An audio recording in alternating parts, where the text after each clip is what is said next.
Capítulo 17. Mateus. Subtítulo: A Transfiguração. 6 dias depois, Jesus tomou consigo Pedro, Tiago e João, irmão deste, e os levou em particular a um alto monte, e foi transfigurado diante deles. O seu rosto resplandeceu como o sol, e suas roupas tornaram-se brancas como a luz. Então apareceram diante deles Moisés e Elias, falando com ele. Tomando a palavra, Pedro disse a Jesus: Senhor, é bom estarmos aqui. Se quiseres, farei aqui 3 tendas: uma para ti, outra para Moisés e outra para Elias. Ele ainda estava falando quando uma nuvem luminosa os cobriu, e dela saiu uma voz que dizia: Este é o meu filho amado, em quem me agrado. A ele ouve. Ouvindo isso, os discípulos caíram com o rosto em terra e ficaram com muito medo. Então Jesus aproximou-se e, tocando-os, disse: Levantai-vos e não temais. E, erguendo os olhos, eles não viram mais ninguém senão Jesus. Enquanto desciam do monte, Jesus lhes ordenou: A ninguém conteis a visão, até que o Filho do Homem seja ressuscitado dentre os mortos. Os discípulos lhe perguntaram: Por que então os escribas dizem que é necessário que Elias venha primeiro? Ele respondeu: Na verdade, Elias vem e restaurará todas as coisas. Digo-vos, porém, que Elias já veio. Eles não o reconheceram, mas fizeram-lhe tudo o que quiseram. Assim também o Filho do Homem sofrerá nas mãos deles. Então os discípulos entenderam que lhes falava de João Batista. Subtítulo: A cura de um menino endemoniado. Quando chegaram junto à multidão, aproximou-se de Jesus um homem e, ajoelhando-se diante dele, disse: Senhor, tem compaixão de meu filho, porque ele tem convulsões e sofre muito, pois muitas vezes cai no fogo e muitas vezes na água. Eu o trouxe aos teus discípulos, mas eles não conseguiram curá-lo. Então respondeu Jesus: Ó geração incrédula e perversa, até quando estarei convosco? Até quando terei de suportar-vos? Trazei-me o menino. Então Jesus repreendeu o demônio que saiu do menino. Desde aquela hora ele ficou curado. Mais tarde, os discípulos, aproximando-se de Jesus em particular, perguntaram-lhe: Por que não conseguimos expulsá-lo? Ele lhes disse: Por causa da vossa pequena fé.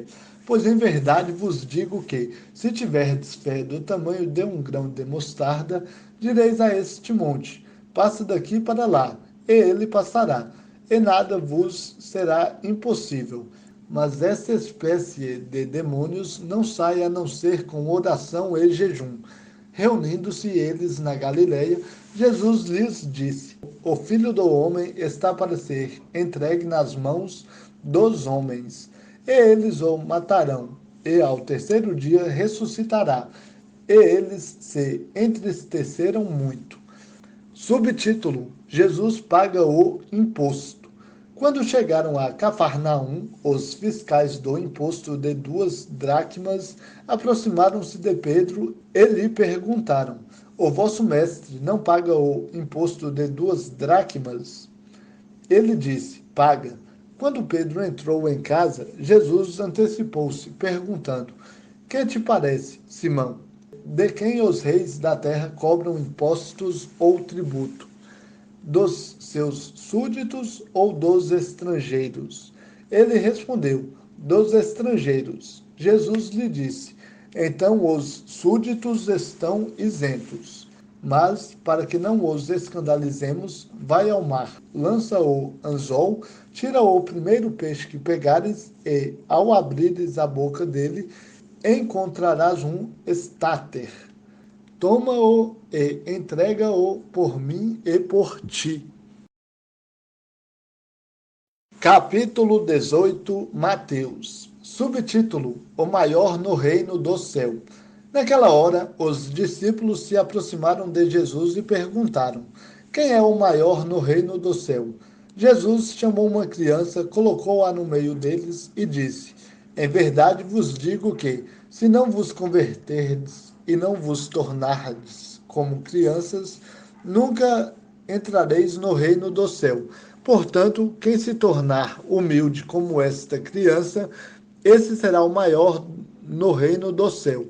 Quem recebe uma destas crianças em meu nome, recebe a mim. Mas a quem fizer tropeçar, um destes pequeninos que creem em mim, seria melhor se lhe pendurassem no pescoço uma pedra de moinho e afundasse nas profundezas do mar. Subtítulo: Sobre os escândalos. Ai do mundo, por causa dos escândalos, pois é inevitável que eles venham. Mas ai do homem por meio de quem o escândalo vier. Portanto, se a tua mão ou o teu pé te fizer tropeçar, corta-o e joga-o fora. Para ti é melhor entrar na vida defeituoso ou aleijado do que tendo duas mãos ou dois pés ser lançado no fogo eterno. E, se teu olho te fizer tropeçar, arranca-o e joga-o fora. Para ti é melhor entrar na vida com um só olho do que, tendo os dois olhos, ser lançado no inferno de fogo. Atenção, não desprezeis nenhum destes pequeninos, pois eu vos digo que os anjos deles nos céus sempre veem a face de meu Pai, que está no céu, porque o Filho do Homem veio salvar o que havia perdido. Subtítulo: A parábola da ovelha que se extraviou.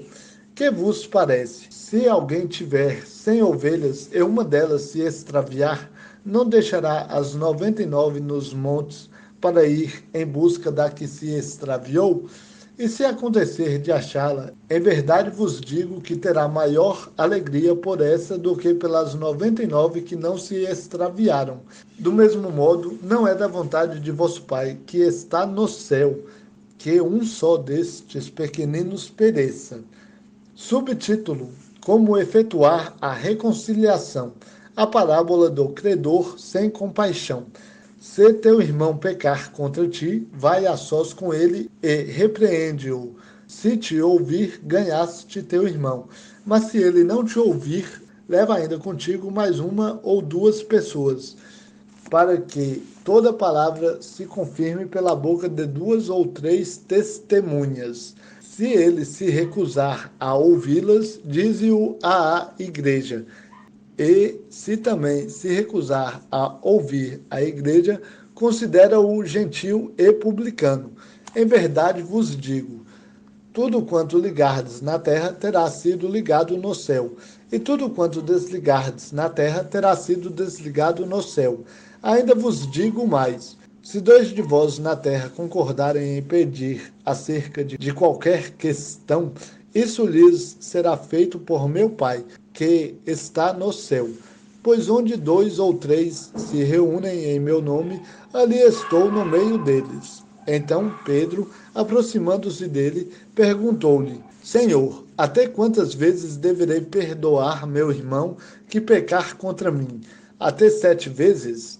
Jesus lhe respondeu: Não te digo que até 7 vezes, mas até 70 vezes 7.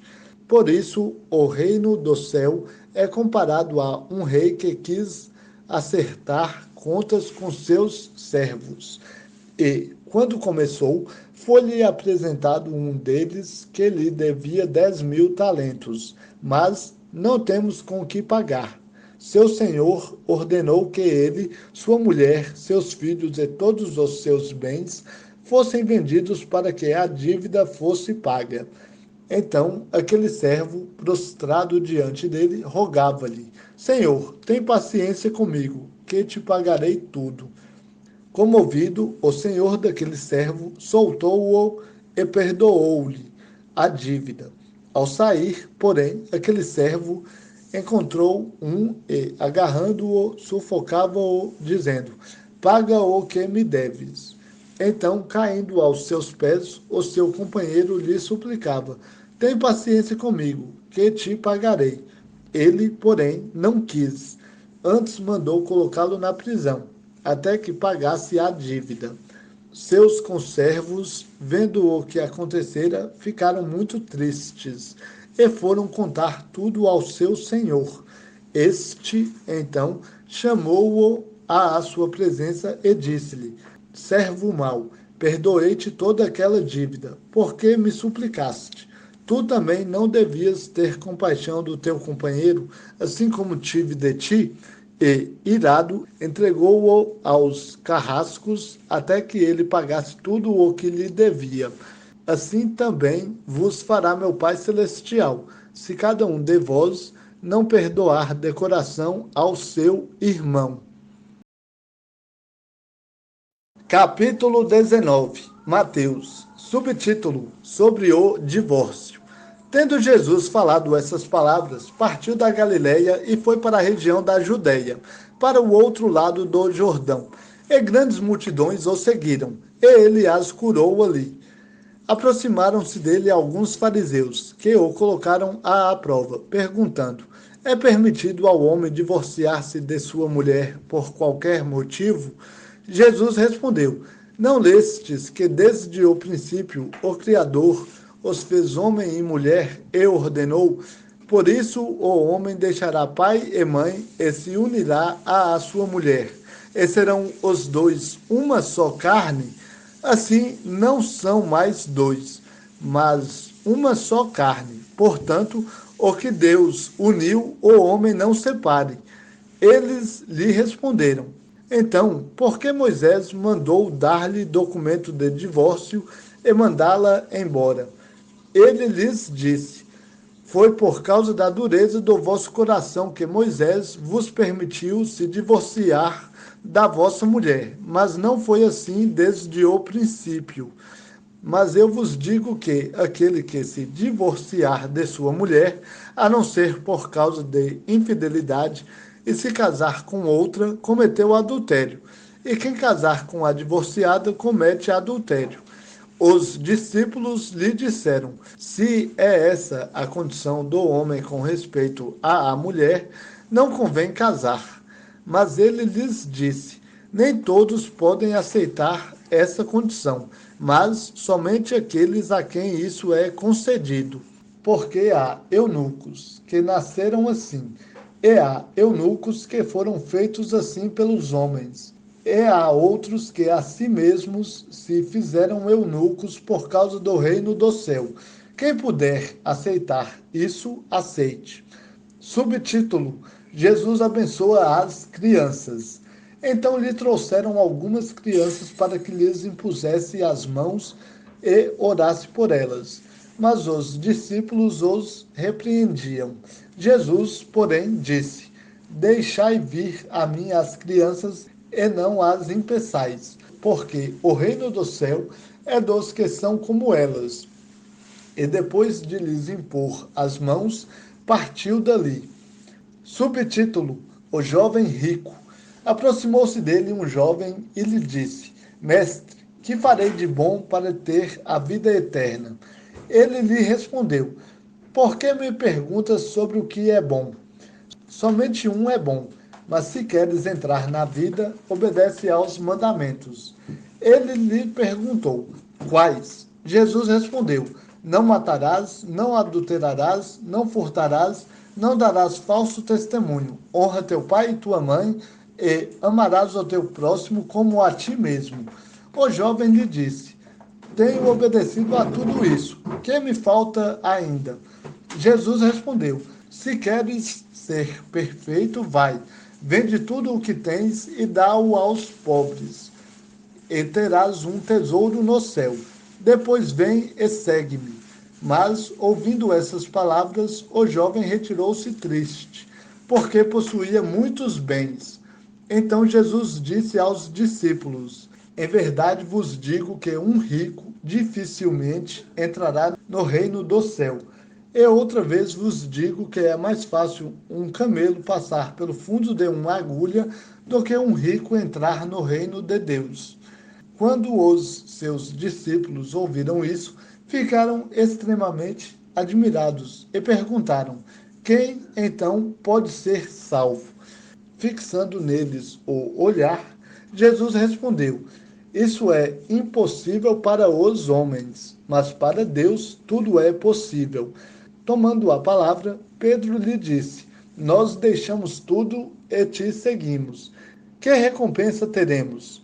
Então Jesus lhes disse: em verdade digo a vós que me seguistes que, na regeneração, quando o Filho do Homem se assentar em seu trono glorioso, vós também vos assentareis em 12 tronos, para julgar as 12 tribos de Israel. E todo o que tiver deixado casa, ou irmãos, ou irmãs, ou pai, ou mãe, ou filhos, ou campos, por minha causa, receberá 100 vezes mais e herdará a vida eterna. Mas muitos dos primeiros serão últimos, e os últimos serão os primeiros.